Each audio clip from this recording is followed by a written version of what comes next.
What is going on, guys? It is your boy Dylan the Villain, and I'm coming back at you with another TEW 2020 video. We are playing as the WWF in 1997. It is Monday, week 3 of April 1997. And we are going to start off Monday Night Raw with some pre-show matches. In an abysmal pre-show match, Steve Blackman defeated D'Lo Brown in 7:49 by pinfall. Match got a 29. D'Lo got a 24, and Steve Blackman with a 27. Announcing quality and color commentary gave the match a boost. I put these guys on the pre-show. As y'all seen from the last episode, ECW, I have a developmental deal with ECW. And I thought I would call these guys up and see where they're at. And they're about where I figured they would be. Steve Blackman was on the main show at the pay-per-view, so I thought he would be a little bit higher than a 27, but they're about where I thought they would be. I would figure Steve Blackman would be around low 30s, mid 30s, but apparently he's not. Match got a 29, like I said, and we're going to move on to the next segment. In the pre-show bout, where it had terrible wrestling and non-existent crowd heat, Lance Storm picks up another win by defeating Flash Funk in 13:21 by submission with a single leg Boston Crab. A single leg crab, I'm sorry. The match got a 53. Lance Storm with a 45 and Flash Funk with a 55. Like always, the announcing quality gave the match a boost, along with the color commentary. Lance Storm picking up another win on the pre-show. We go on to the next match. And it is an abysmal pre-show match. The Hardys defeated the Godwins when Matt Hardy pinned Phineas O'Godwin with a Omega event. The match got a 48. Matt Hardy with a 42. Jeff Hardy with a 44. And Phineas and Henry Godwin with a 47. Matt and Jeff, excellent tag team chemistry. We know that. Tag team specialists. Also, the Godwins, also with the tag team specialist, announcing quality, and Jeff Hardy is getting better at his gimmick. And we are going to move on to the main show. Welcome, everybody, to Monday Night Raw. We open up Monday Night Raw with a 95.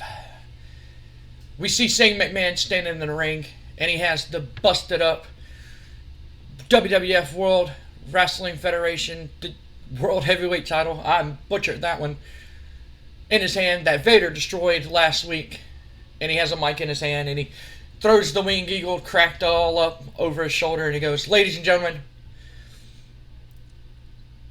and the people watching at home, it breaks my heart deeply to inform that the WWF World Heavyweight Title has been vacated. It was a decision made by the board of directors to strip Duane Gill of the WWF World Heavyweight Title last night due to him not being medically cleared to compete at Backlash. I know that you fans were really looking forward to the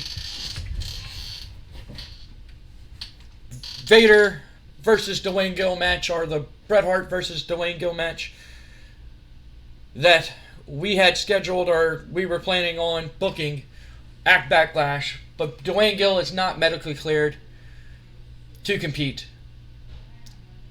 due to the actions of Vader. So it breaks my heart that we have to vacate the title. But with all bad news comes good news. The good news is that this winged eagle belt that has been destroyed by the hands of Vader due to his brutal attack will be retired. And a new World Wrestling Federation World Heavyweight Title will be revealed at Backlash. But you may be asking yourself, Shane, well, who's going to compete for the World Wrestling Federation World Heavyweight Title at Backlash? Well, last Saturday, I know our main event tonight was supposed to be Bret Hart and his brother Owen taking on Stone Cold Steve Austin and a partner of his choice. But I sat down for the first time with the board of directors and the committee, and we all pitched ideas, and we came up with the perfect solution. Last Saturday, I said that if Bret Hart was number 2, then that means Steve Austin would be number 3. But who would be number, I don't know, 4, 5, 6, 7, 8, 9, 10? Who would be these guys in our ranking system? So we decided that the board, that tonight we picked who we believe, other than the champion, would be the top 5 guys in the World Wrestling Federation due to win-loss records. And we found out that it will be Bret Hart, Owen Hart, Steve Austin, and Vader. So tonight, for the first time ever, and probably not the last time ever, we are going to have a pay-per-view level main event tonight. Tonight, we will have these 4 men compete against each other. Not in a fatal 4-way, but in 2 one-on-one single matches, with both the winners advancing to the main event of Backlash. We decided that these people will be randomly put into their match. And all of a sudden, Steve Austin's music hits, and he comes out, and he goes, "Now wait just a minute here. You mean that I have to once again beat somebody to get an opportunity at the World Wrestling Federation Heavyweight Title? Well, I tell you, I don't give a damn about your little number system. I don't care who you. I don't give a damn about it. I don't care if I'm number 3, number 2, number 1. I don't give a damn. I want Bret the Hitman Hart, and I want him tonight." And Shane goes, "Well, now listen, Steve. Listen, I can't do that. That's out of my hands. You can sit here and you can beg and plead. You can drink beer. You can even kick my fucking ass, stomp a mud hole in my ass, and walk it dry. Steve, it's not going to change anything. It's just going to get you a suspension and out of your opportunity for the World Wrestling Federation World Heavyweight Title." Now, due to the way that the rankings are set up, Bret Hart being number 2, you being number 3, number 2 will take on number 4, and number 3 will take on number 5. That being said, Bret will take on Vader, and you will take on Owen in tonight's main event, Steve. And Austin goes, "Well, I just don't. How the hell I know one Hart? I got to face both Harts. It doesn't matter. They're always going to have." And Shane goes, "Calm down, Steve. I got you covered." You see, I did mention that. I did mention how when you had your rematch against Bret that Monday, Owen came out and helped Bret win. Now, I did say there was to be a winner, and I didn't care how the winner was decided, but it really wasn't fair for you that he came out and interfered in your match. So, we decided, mainly me, I decided to make that match a steel cage match. You and Owen will be locked in a steel cage, and the only way to win is to walk out of the cage. The cage will be locked, padlocked, so nobody can get in. The only way in is to climb over once y'all two are inside the ring. And the only way out is to climb over. And Austin's like, "Oh, yeah, hell yeah. Oh, hell yeah. I'm gonna walk us. I'm gonna stomp a mud hole in them and walk it dry and drink some beer and flip off little kids. Oh, hell yeah." And then everybody's like, "Oh, fuck yeah, Steve Austin. Oh, yeah, fuck yeah." And all that good shit. All of a sudden, Jim Cornette comes out. And he goes, "Now, hold on just a minute. Hold on just a splickety-sleckett here, Mr. Shane McMahon. You're going to strip my client, Duane Gill, of the World Wrestling Federation Heavyweight Title just because he can't compete And then you're going to reward the man who threw him out on the who threw him in the shelf, who put him on the shelf. And you're going to reward him a World Wrestling Federation title shot opportunity? I think that's bullshit, and you know it's bullshit. And Shane goes, well, here's the thing, Jim. Duane Gill will get his rematch when time comes. As soon as he's medically cleared to compete, he will get his rematch. He still is the World Wrestling Federation Heavyweight Champion. But he's not. He'll technically be an interim champion. When he comes back, he will be able to redeem his World Wrestling Federation Heavyweight title shot against the winner, whoever that may be. Heck, if he comes back the night after Backlash, he will be able to redeem and get his title shot opportunity. Jim Cornette sitting there and he goes, all right, well, my client has done amazing things in the past, but hopefully he will be able to be medically cleared as soon as possible. And when he is medically cleared, he will come back and win the World Wrestling Federation World Heavyweight title. But as for the meantime, I will be taking that Winged Eagle belt as a memento to Duane Gill. I'll be bringing that title back to Duane Gill, as that is the real heavyweight champion, and your championship that you're presenting at Backlash is just a paperweight.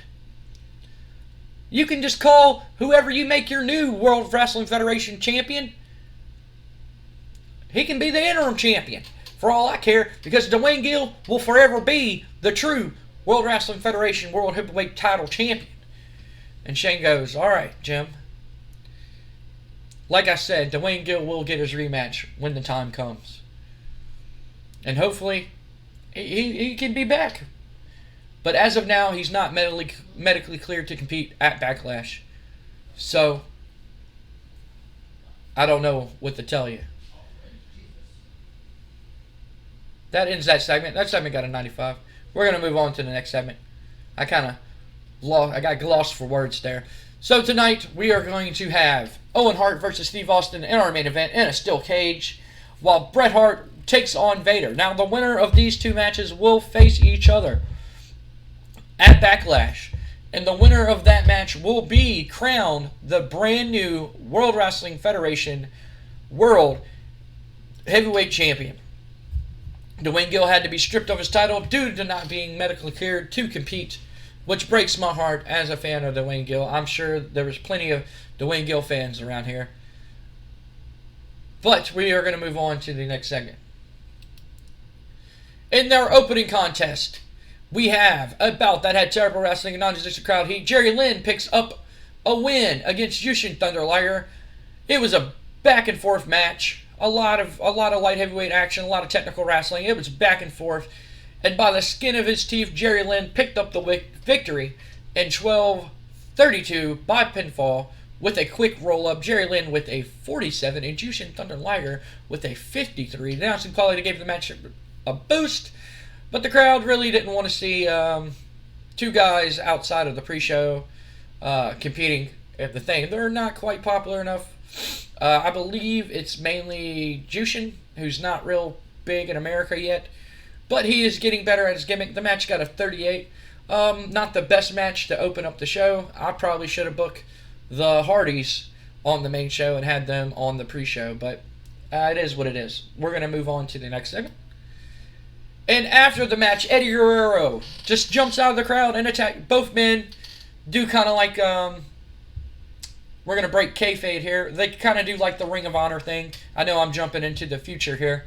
I'm supposed to pretend I'm in 1997, but we're going to jump into the future. And they kind of do like the Ring of Honor thing. You know, they put on one hell of a match back and forth with each other. Both men respect the hell out of each other. Jerry Lynn picks up Jushin. He shakes his hand. They both raise their hand. And all of a sudden, Eddie Guerrero just attacks them both.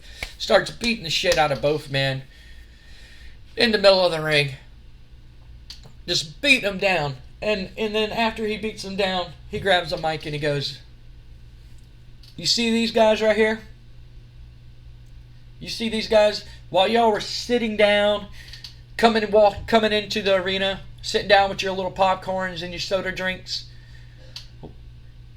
and you're sitting there trying to get comfortable watching these guys.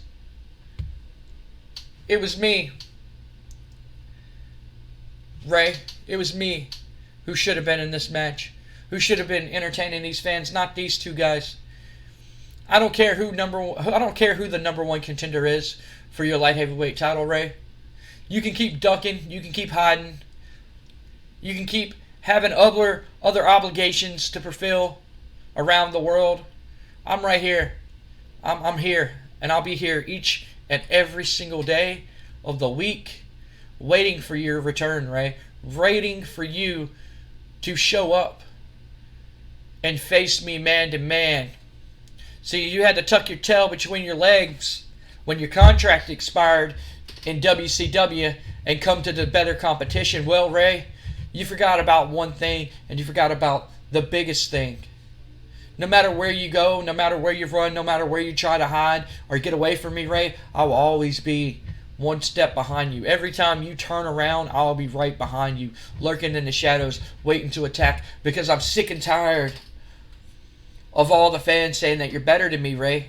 You're better than me. You're the better wrestler. You're the better high flyer. You're not.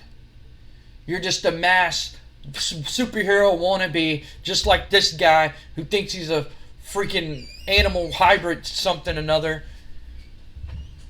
I'm the real deal. There's no act to me. What you see is what you get. Unlike you, Ray. So you can keep hiding, you can keep ducking, because sooner or later, your ass is mine. Segment got a 46. It lost some heat. Eddie Guerrero did good, and the announcing quality gave the match a boost. And that is that segment. We're going to move on to the next segment. In a decent match, Ken Shamrock defeated Crush in pretty much 8 minutes by submission with an ankle lock. The match got a 62. Ken Shamrock with a 79, and Crush with a 52. The match had very little drama or flow to it, as nobody had in-ring psychology to take control properly. That sucks. But the announcing quality gave the match a boost. Match got a 62. We move on to our next segment. It's just a little match to get Ken Shamrock on the card, I do believe. Yeah, there's nothing. There's nothing after that. And a terrible match.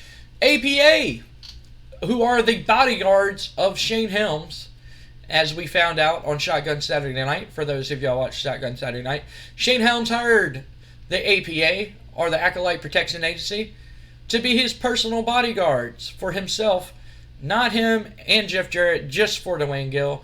And they defeat the New Age Outlaws in 8:29 when Bradshaw pinned Road Dogg. In terms of in-ring work, Farouk was head and shoulders above everybody else. We already knew that was going to happen. Road Dogg with a 47, Billy Gunn with a 56, Farouk with a 72, and Bradshaw with a 43. Billy Gunn showed subtle mannerisms to hint that he's turning face. I need to cut that off. And Billy and Road Dogg have excellent tag team chemistry together. Road Dogg seemed off his game. Please do not be on drugs. I am tired of sending people to rehab. The announcing quality gave the match a boost, and the color commentary gave the match a boost. Match got a 63. Not bad, not bad. We move on to the next segment. And after that, Shane Helms and Jeff Jarrett are in the back watching the TV, and Shane Helms hits Jeff Jarrett on the chest, and he goes, "See, what I tell you? What I tell you? My bodyguards are great, ain't they? My bodyguards are the best, huh?" And Jeff Jarrett goes, "Man, I still don't understand why they can't be my bodyguards too. I mean, we are friends and everything, but they only charge you chump change compared to what they..." And Shane goes, "Well, Jeff, give them a chance. Let them warm up to you. They just don't like you, okay? I'm gonna be blunt with you. Nobody really likes you. I like you. I mean, I'm your friend, we're tag team partners. We're the tag team champions. I like you, but not a lot of people around here like you. They kind of think you're annoying." And they're like, "Me? Annoying? Me? Shit. Come on now. Come on now. I'm one of the best wrestlers in this promotion. Hell, not this promotion, in the whole entire world. And I'm your tag team partner. I just don't understand. And then all of a sudden you hear somebody go, all right, yo, just a second here. I'm sick and freaking tired. And then Jeff Jarrett goes, oh my God, not this guy again. Shane Helms goes, he starts looking around for the acolytes, and he's like, oh God, they're going to beat the shit out of us. And Jeff's like, calm down, man. Calm down. Show some pride in yourself.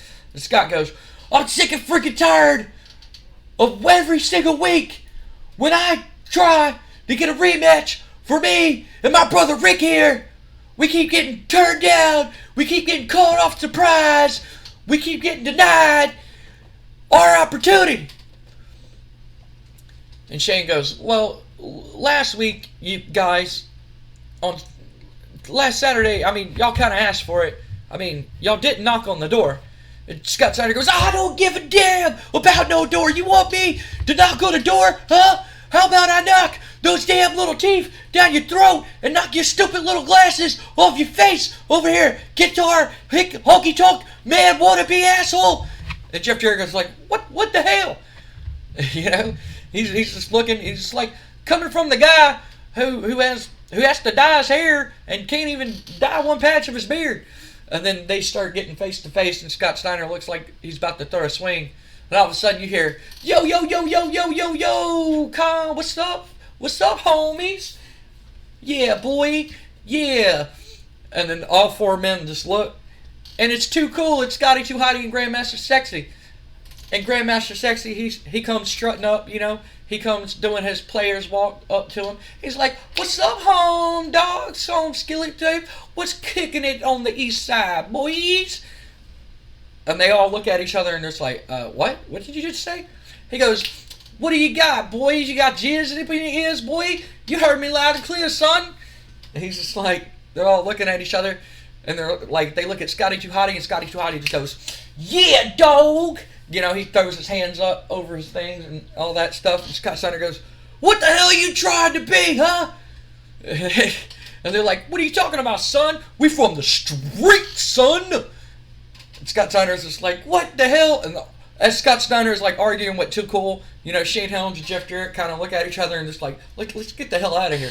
So they like sneak off and run off, and Scott Steiner's standing there with Rick, just looking at Too Cool, you know.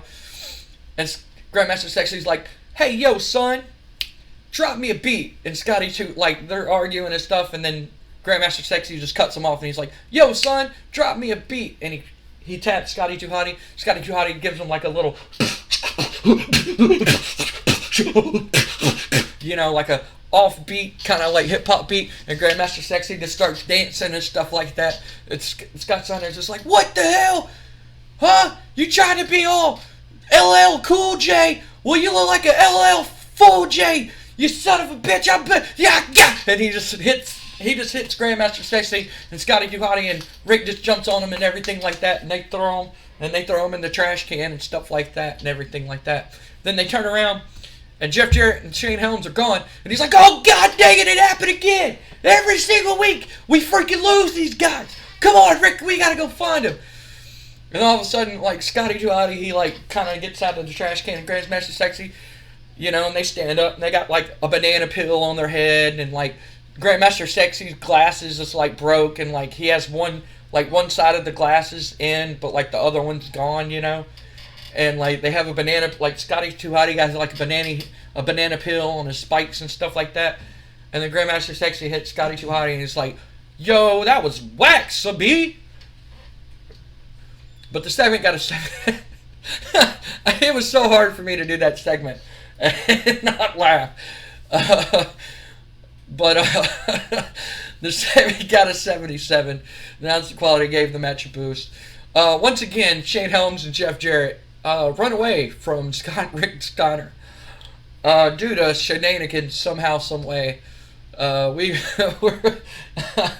might have to stop recording and compose myself here. We're gonna move on to the next segment. And in this, all right, we're back. In this segment, we see Shane Helms and Paul White, who suddenly grew out his hair. Not that I changed his picture or anything. He was short. He had short hair last week. Now he has long hair. But that's besides the point. We see Shane Helms and Paul White standing in Shane Helms' office, you know. And Jericho walks in. And he goes, "Hey, Shane, last Saturday you said that I had an opportunity tonight to prove myself. Well, the show's almost done. And the Ayatollah of rock and roller, the best in the world at what he does today, has not booked in a match. I looked at the booking sheet. I'm nowhere on the card, Shane. So how am I going to prove to you that I deserve to be in the WWF Intercontinental Heavyweight Championship match at Backlash if I'm not even have an opportunity to prove myself?" And Shane goes, "Hold on, Jericho. You are booked tonight, but we did not put it on the card because we wanted your opponent to be a surprise." And he goes, "Oh, let me guess. Don't tell me. My opponent is... Paul White." Just like every single freaking week, you come out here, you say, some guy walks into your office, their job's on the line, yada yada, you put him up against this ass clown, this 500-pound mammoth named Paul White. And then Shane goes, "Well, yes, you are facing Paul, but here's the catch, Jericho.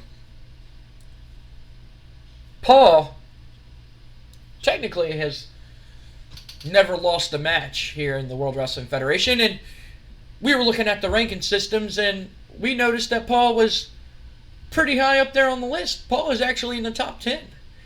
So if anybody deserves to have a WWF Intercontinental Championship match or be placed in the match, it probably would be Paul over you, Jericho." Jericho goes, "What? Are you serious? I beat the Croc last week." And Shane goes, "Actually, you were disqualified. You didn't beat him." And Jericho goes, "Whatever. Rules are for fools. It doesn't matter, okay?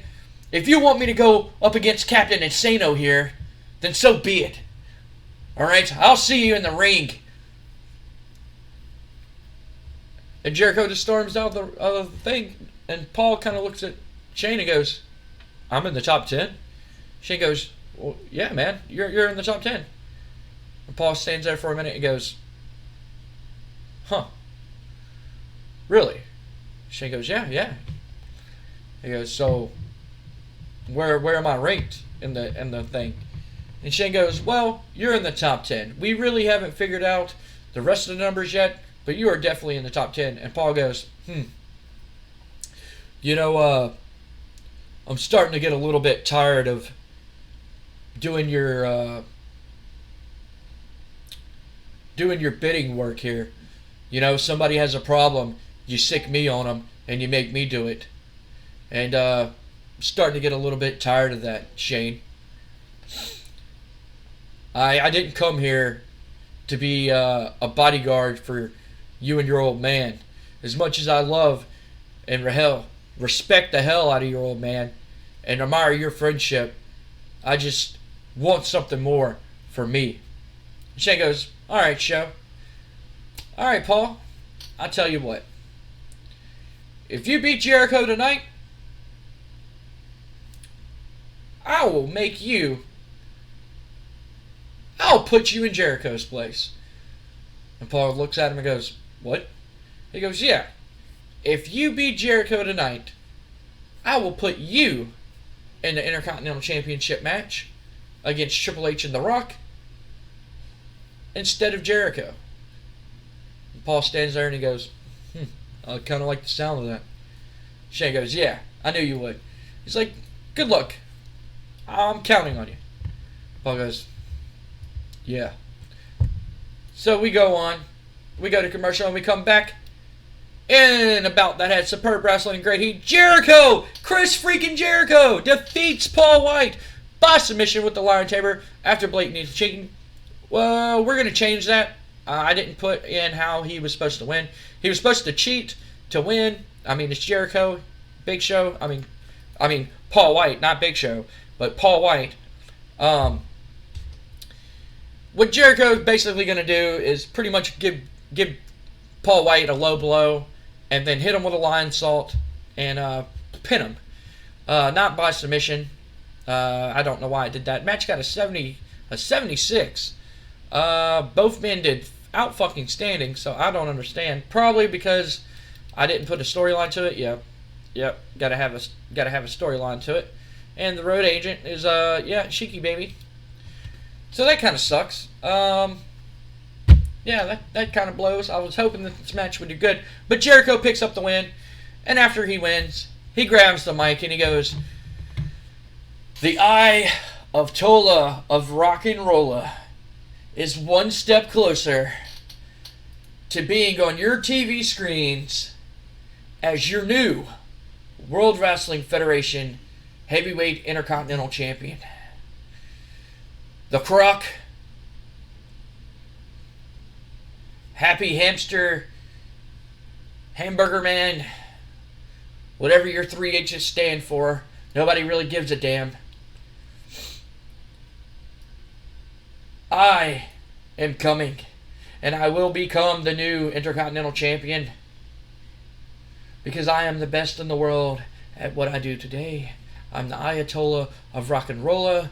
We are on Monday Night Jericho. This is my show. I'm one step closer to being the top of this company and showing everyone who ever underestimated me why I am the best in the world today." And we go to a promo from Kurt Angle. I'm excited for this one. Let's hear what Kurt Angle has to say. "Hi, I'm Kurt Angle, your 1996 Olympic freestyle heavyweight champion gold medalist. Me, Kurt Angle. It's true.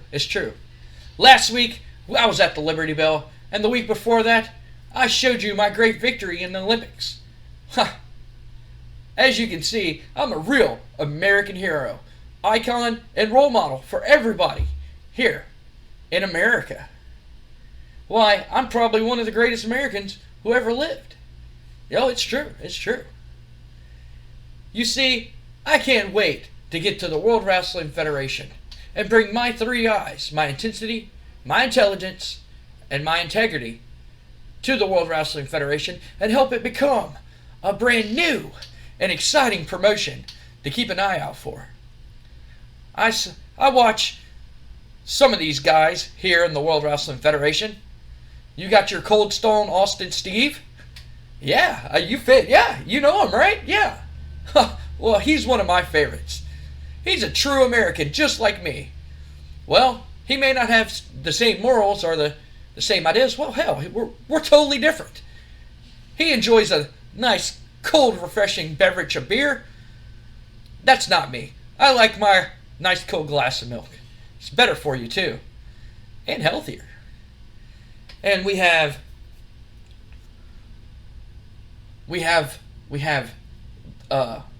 well, golly, who else do we have? That's a real American. Well, we have, yeah, that's it. We have the Heartbreak Man.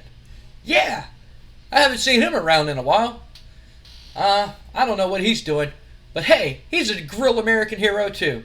Anybody who can win the World Wrestling Federation Heavyweight Title in their hometown from a foreigner is a hero in my book. So we got the Cold Stone Austin Steve, we got the Heartbreak Man, we have Hunter, we have Rocky. I mean, all these guys, they're top level, they're next level competitors, and I can't wait to step into the ring with each and every single one of those men and show them what professional wrestling is all about, real wrestling is all about. I'm looking forward to debuting real soon here in the World Wrestling Federation. Keep your eyes peeled, ladies and gentlemen, because I am planning on making my debut the night after Backlash. I will be in the attendance for Backlash, but I am planning on making my in-ring debut the night after Backlash. I'll see you there. I'll see you soon. Real soon. Hopefully real soon. Thank you. And I can't wait. Oh, boy. I just can't wait. I just can't wait. And that was Kurt Angle's promo. The segment got an 89, like I said before. Wow, man. What a good segment. I can't wait for the debut of Kurt Angle after Backlash. The Monday Night Raw after Backlash. Kurt Angle has said he's going to make his debut.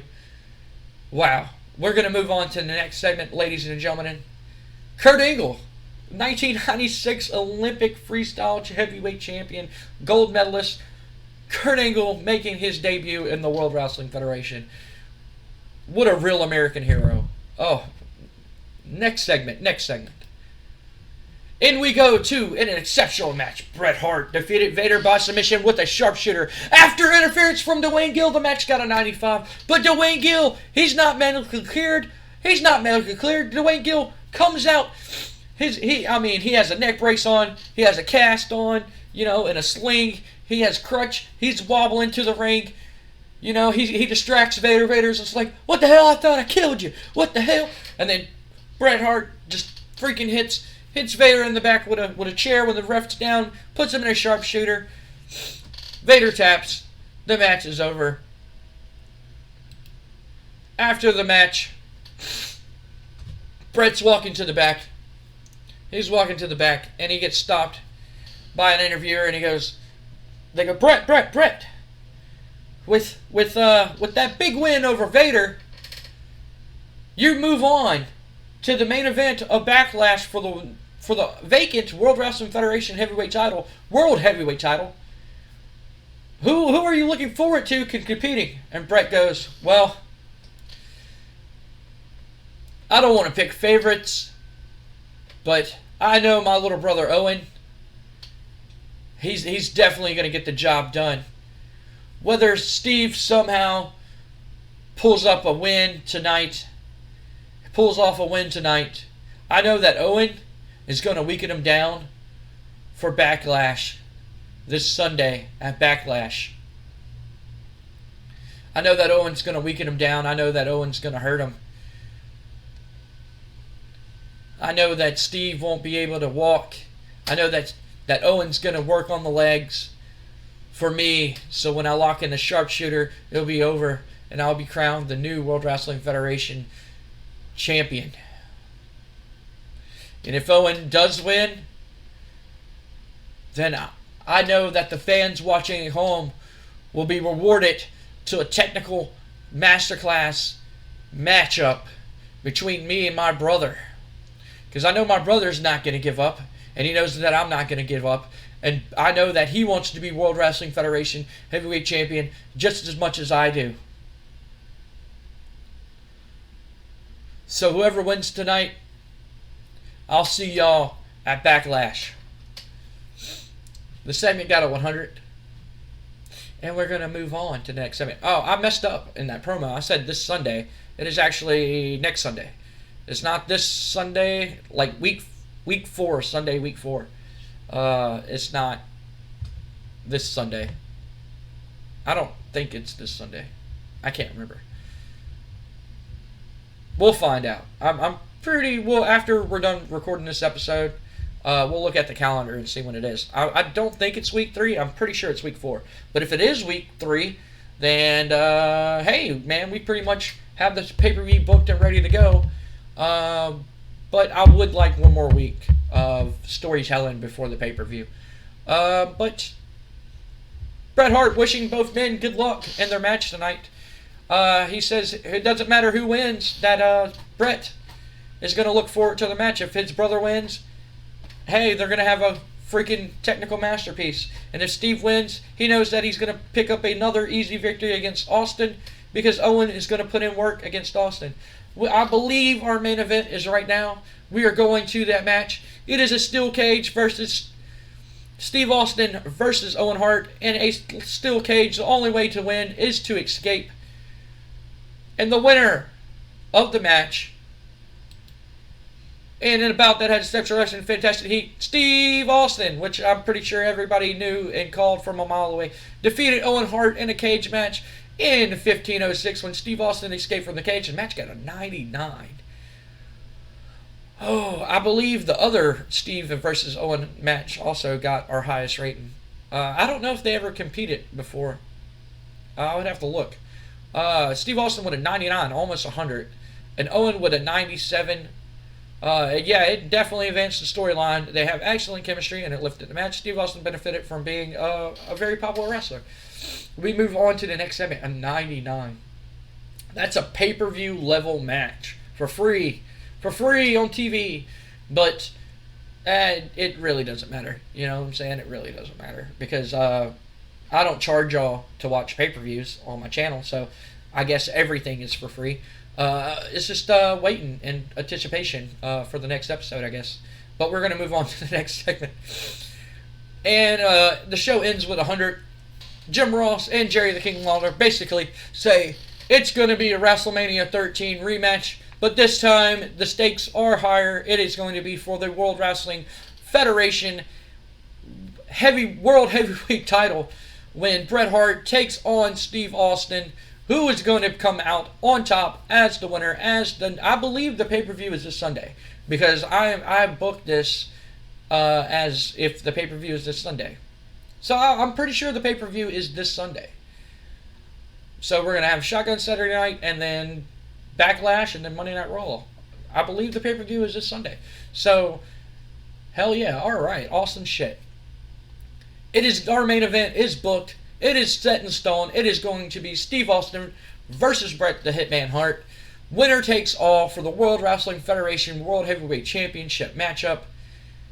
This rivalry has been going on for over a year.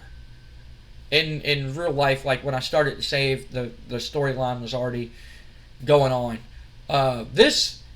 Hopefully this will be the end of the Hart versus Austin, A New Era is Born storyline this Sunday at Backlash. The segment got 100. Let's finish the show. Let's see what our final score is. A 96. That is a hell of a show. I do not think the pay-per-view is going to do that. I don't even think the pay-per-view is going to do that good. Damn. This show increased in 37 ratings. Canada would have grown. Yeah, I don't even think the pay-per-view is going to do that good, guys. Man, I get nervous booking pay-per-views because I want my pay-per-views to be like every match to be 100. Yeah, I bet it was a fantastic show. Let's see what Nitro got, like always. Scott Hall defeated Greg Valentine. Yawn. Ric Flair defeated Conan in a ladder match. All right, Rick. William Regal defeated Alex Wright and me to retain the WCW World Television title. We had an interview from Piper. We had an interview from Hogan that did absolutely terrible. I'm sure he's talking about his movie that he's going to be making. Randy Savage defeated Prince Ikibuki. Lex Luger defeated Super Colo. Interview from Ric Flair talking about how he's going to beat Conan in the ladder match. Interview from William Regal, Steven Regal, talking about how he's going to beat the shit out of Ming and Alex Wright. Harlem Heat defeated Freedom Force in a tables match. Interview from Lex Luger talking about how he's going to beat a jobber. And Randy Savage also gave an interview, better than Hogan's, talking about how he's going to beat Prince Ikibuki, New World Order, Vince and Vicious and Delicious defeat Teddy Long's jobbers, which is the Renegade, Jim Powers, and Ice Train. Yeah, those are jobbers. And we have a interview from Scott Hall talking about how he's going to beat Greg Valentine in the main event. And the pre-show was Bunkhouse Buck versus Glacier. Oh, wow. What a terrible show. Dungeon of Doom comes to an end. Let's see here. Okay, yep, his contract's coming up. Steve Armstrong resigns with WCW. And that's pretty much it. I'm pretty positive I know what that is. Can't tell you what that is, but I'm pretty positive I know what this decision is. But that's it for this episode, guys. Like always, if you are not subscribed to the channel, please subscribe to the channel to keep up if you liked it. I mean, I'm not forcing you to, but it helps us out a lot. like the video. That also helps out a ton. You really don't know. It basically recommends it to other TEW watchers. You liking the video and leaving a comment and stuff like that. Thank y'all for watching the video. Thank y'all for watching it this long and keeping up with everything. Thank y'all for being patient when I was out sick. I really appreciate that. I love you guys 1,000. For those of y'all watch religiously, I'm glad you find me entertaining and like my TEW videos. I really appreciate that. I believe Backlash is this Sunday.